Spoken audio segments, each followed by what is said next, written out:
ناظرین جو گندم آپ کو نظر آ رہی ہے یہ اکتوبر کے شروع کی کاشت ہے۔ اب اس میں کچھ گندم تو آپ کو ایسی نظر آ رہی ہے جس نے مکمل طور پر سٹا نکال لیا ہے، پولینیشن ہو چکی ہے، یہ ساتھ میں آپ کو دکھا رہا ہوں، دانہ بھی بن چکا ہے۔ مگر ابھی اس میں کچھ ایسی بھی ہے جو ابھی بوٹنگ سٹیج پر ہے۔ اس کی وجہ یہ ہے کہ بہت زیادہ اگیتی کاشت کرنے کی وجہ سے اگاؤ کم ہوا تھا، تو پھر انہوں نے پانی لگا کے اور بیج درمیان میں چھٹا کیا، تو جو بعد میں پھر وہ نومبر کا پہلا ہفتہ تھا، تو جو بعد میں چھٹا کیا گیا وہ ابھی چھوٹی ہے گندم، اور جو شروع والی کاشت ہے اس نے سٹا بھی نکال لیا ہے اور اس کے اندر دانہ بھی بن چکا ہے۔ یہاں پر میں آپ کو کچھ دانے پریس کر کے دکھا رہا ہوں کہ میں نے دانوں کو پریس کیا تو اس میں سے دودھ نکلا، جسے ہم کہتے ہیں ملکنگ سٹیج، دانے کی دودھیا حالت۔ پہلے میں نے ایک ویڈیو بنائی جس میں نے تذکرہ کیا کہ جو گندم کی نازک حالتیں ہیں وہ 4 ہے۔ ایک ہے تاج نما جڑوں کا بننا، دوسری ہے گوبھ کی حالت، تیسری ہے دانے کی دودھیا حالت، اور چوتھی ہے دانے کی وہ حالت جس میں گندے ہوئے آٹے جیسا میٹیریل نکلتا ہے دانے میں سے۔ تو بہت سارے دوستوں کا کہنا تھا کہ ہم کنفیوز ہو گئے ہیں کہ اگر ہم ملکنگ سٹیج پر پانی لگا رہے ہیں تو جو دانے کا گندے ہوئے والے آٹے والی جو حالت ہے،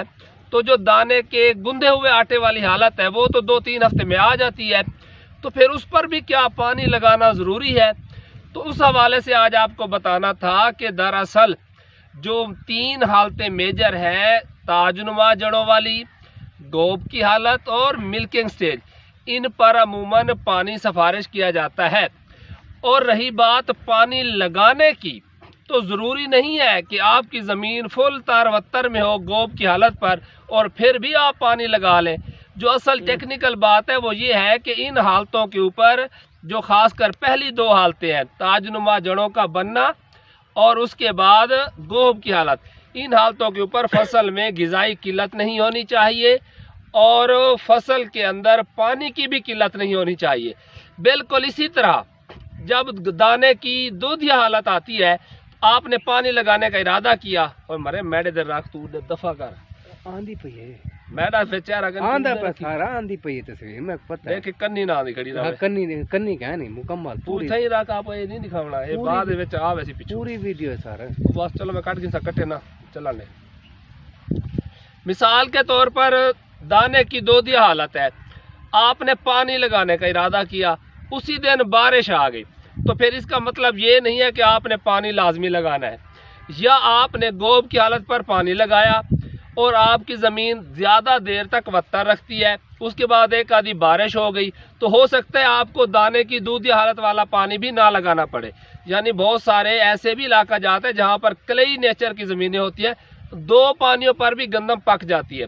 تو آپ نے دانے کی دودھیا حالت یا جو ڈو سٹیج ہے، جو آٹا گندے ہوئے آٹے جیسی حالت ہوتی ہے، اس کو کنفیوز نہیں کرنا۔ میرے کہنے کا مقصد جسٹ ٹیکنیکلی سمجھانا تھا کہ یہ وہ حالتیں ہیں جن پر پانی کی کمی کا سامنا نہیں ہونا چاہیے۔ ضروری نہیں ہے کہ آپ نے دانے کی دودھیا حالت پر بھی پانی لگایا اور پھر اس کے 2-3 ہفتے بعد پھر پانی لگا دیا۔ ہاں کچھ جگہوں پر ایسا ہو بھی سکتا ہے کہ جو بہت زیادہ ریتلے رقبے ہوتے ہیں، کیونکہ اس وقت ٹیمپریچر ہائی ہوتا ہے، کہ آپ نے دانے کی دودھیا حالت پر پانی لگایا اور 2-3 ہفتے کے بعد اگر آپ پانی نہیں لگائیں گے، اس کے بعد تو پھر گندم ویسے پیلی ہونا شروع ہو جائے گی، تو پھر پانی لگانے کا کوئی فائدہ نہیں رہے گا۔ تو ہو سکتا ہے وہاں پر آپ کو ہلکا پانی اس ڈو سٹیج پر بھی لگانا پڑے۔ ادروائز آپ نے صرف یہ ذہن میں بٹھانا ہے کہ جو گندم کی یہ 4 نازک حالتیں ہیں، ان حالتوں میں زمین کے اندر وتر کا موجود ہونا اشد ضروری ہے، اور جو پہلی 2 حالتیں ہیں جو میں نے بتائی آپ کو، تاج نما جڑوں کا بننا اور گوبھ کی حالت، ان 2 حالتوں پر عموماً خوراک کا بھی ہونا ضروری ہے۔